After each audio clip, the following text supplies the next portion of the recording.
Salut à tous, j'espère que vous allez bien. Dans cette vidéo, je vais vous expliquer en fait la technique qui va vous permettre de calculer les valeurs de base composées, les Kion Sushi composés. Cette technique, ça va aider beaucoup les gens qui cherchent en fait à robotiser ou bien à automatiser les Kion Sushi, pas les Shimoku complets, parce que pour moi, ça me paraît impossible de robotiser les Shimoku complets avec ces 5 spans, notamment le span 4 qui est aléatoire et euh, on se retrouve devant plusieurs inconnus dans une seule équation. Je ne sais pas comment vous allez faire. Enfin bref, si vous arrivez à le faire, tant mieux pour vous. L'essentiel ici, je vais vous expliquer en fait, c'est une technique qui va vous permettre de calculer le reste des Kion Sushi, ou bien ce qu'on les appelle les Kion Sushi composés, ou bien combinés. Ce que vous voyez ici, il s'agit d'une capture d'écran du chapitre 9 du livre de Tetsei Hosoda, et là on se retrouve sur une page du chapitre 5 du tome 2 d'Ishimoku Sanjin. Donc, même s'il y a une différence, une légère différence dans l'explication du nombre des Kihonsushi, pour moi, en fait, ça reste les meilleures références qui expliquent les Kihonsushi d'une façon claire. Donc, le lecteur, il pourrait se référer à ces deux ouvrages pour plus de détails sur les Kihonsushi.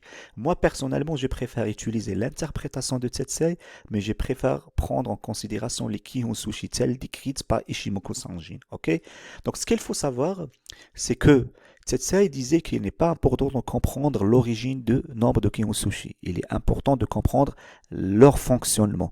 Pour moi, je dirais c'est vrai qu'il est important de comprendre leur fonctionnement, mais aussi il est primordial de comprendre l'origine du nombre de Kihonsushi. Pourquoi? Parce que cela, ça va me permettre de comprendre le sens, l'interprétation et de savoir comment Hosoda il a fait pour pouvoir obtenir ces nombres de Kihonsushi composés ou bien combinés. Ok?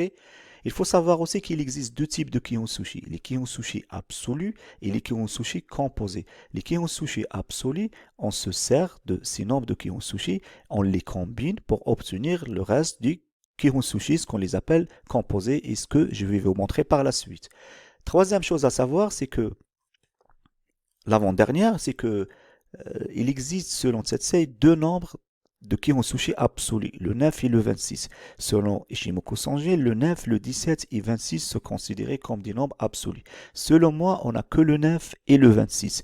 Le 17, ce n'est pas un nombre absolu, c'est un nombre composé.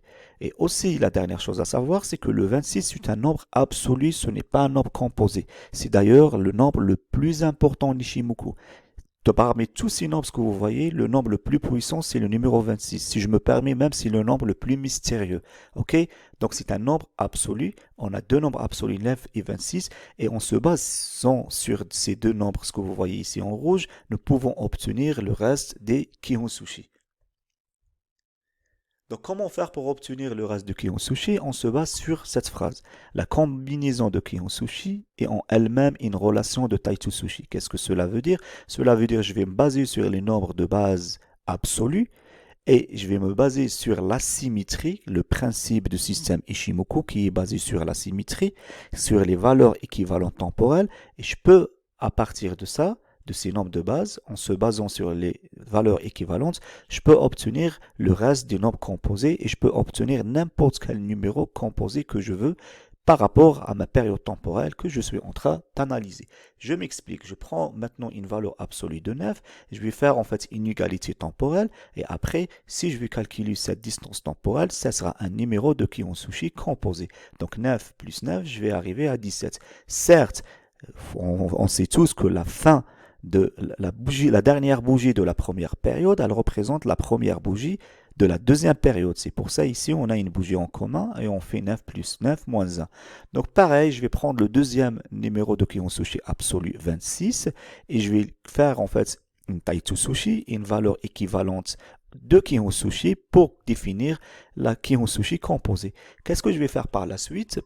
Si je veux définir le reste de mes Kion-sushi, ben je vais prendre en considération ce nombre de Kion-sushi composés et je vais le composer pour obtenir un autre nombre de Kion-sushi combinés. Donc je vais faire le même principe, le principe de la symétrie temporelle, la base de la Shimoku Kinkuyu, 17, 17, et je vais obtenir 33. Voilà mon nombre de Kion-sushi. Je vais prendre la même chose maintenant par rapport à 51. 51, je vais obtenir en fait le numéro de Kion-sushi 101. Et je fais aussi par la suite par rapport à ce que j'ai obtenu. Par exemple, là, j'ai obtenu 33. Je vais faire la même chose et je vais arriver à un numéro de Kion-sushi qui est 65. Je prends aussi la dernière, ce que j'ai défini auparavant, 42. Donc, je vais appliquer le principe de la relation équivalente ou bien la symétrie temporelle, soit la Taisu Sushi, donc je vais obtenir un numéro 83.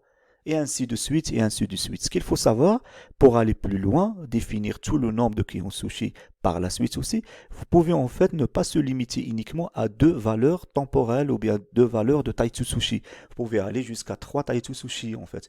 Ici, j'ai un nombre de Kion Sushi 26. La première valeur qui représente en fait une Taichu Sushi ou bien une valeur équivalente 26. Je peux rajouter une troisième pour définir en fait ce nombre de Kion Sushi composé qui est 76. Il est là. Pareil par rapport à un 33 par exemple. Je prends 33, je le répète en 3 fois et je vais obtenir aussi un numéro de Kion Sushi 97 et vous pouvez aller jusqu'à 4, 5 et ainsi de suite et ainsi de suite.